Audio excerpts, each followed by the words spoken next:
नमस्कार, मी doctor Ruchika Vadgaonkar, fertility consultant, Progenesis fertility centre. आज वंध्यत्वाचे प्रमाण दिवसेंदिवस विविध कारणांमुळे वाढत चालले आहे. प्रेग्नन्सीसाठी नेमकं किती महिने नॅचरल ट्राय करायचं आणि कधी डॉक्टरांकडे जायचं? तुमच्या मनातही हा प्रश्न असेल तर हा व्हिडिओ शेवटपर्यंत नक्की बघा. वयाचा आणि गर्भधारणेचा काही संबंध आहे का? हो, निश्चितच. प्रत्येक स्त्रीच्या शरीरात काही ठराविक अंड्यांचा साठा असतो व वयानुसार अंड्यांची संख्या व गुणवत्ता कमी व्हायला सुरुवात होते. वयाच्या 30 नंतर त्याची सुरुवात होते व 35 नंतर ती झपाट्याने कमी होतात. त्यामुळे जर तुमचे वय 35च्या खाली असेल तर तुम्ही 1 वर्षापर्यंत नॅचरल ट्राय करू शकता.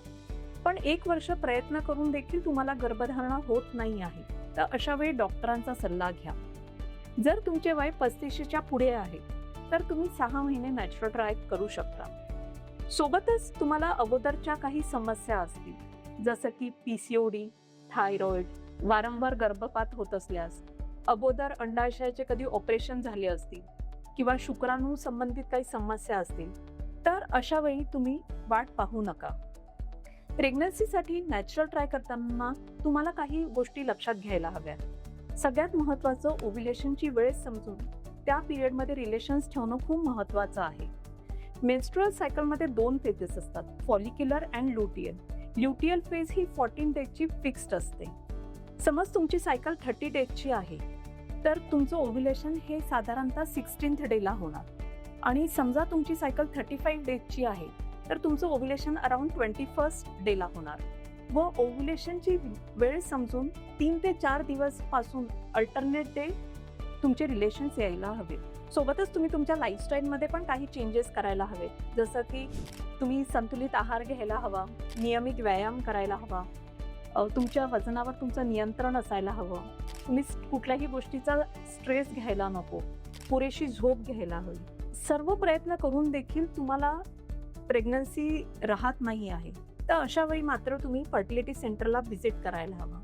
जेव्हा तुम्ही फर्टिलिटी चेकअपसाठी आमच्याकडे येता तर 3 स्टेप्समध्ये आम्ही तुमचं इव्हॅल्युएशन करतो. फर्स्ट स्टेपमध्ये आम्ही तुमची हिस्ट्री आणि फिजिकल एक्झामिनेशन करतो. सेकंड स्टेपमध्ये अल्ट्रासाऊंड केलं जातं ज्यामध्ये आपण युट्राईन पॅरामीटर्स, ओव्हेरियन रिझर्व म्हणजे अंड्यांचा साठा बघतो.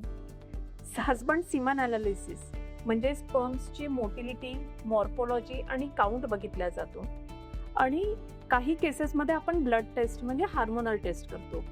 AMH ही एक सिंपल ब्लड टेस्ट आहे ज्यामुळे आपल्याला ओव्हेरियन रिझर्वची आयडिया येते. थर्ड स्टेपमध्ये आपण तुमच्या वैयक्तिकृत समस्येनुसार त्यावर उपचार करतो. एकंदरीतच ओव्ह्युलेशनची वेळ, योग्य जीवनशैली आणि तणावावर नियंत्रण ठेवणं खूप महत्त्वाचे आहे. वाट पाहणं ठीक आहे पण योग्य वेळी योग्य पाऊल उचलणं देखील खूप महत्त्वाचे आहे. धन्यवाद.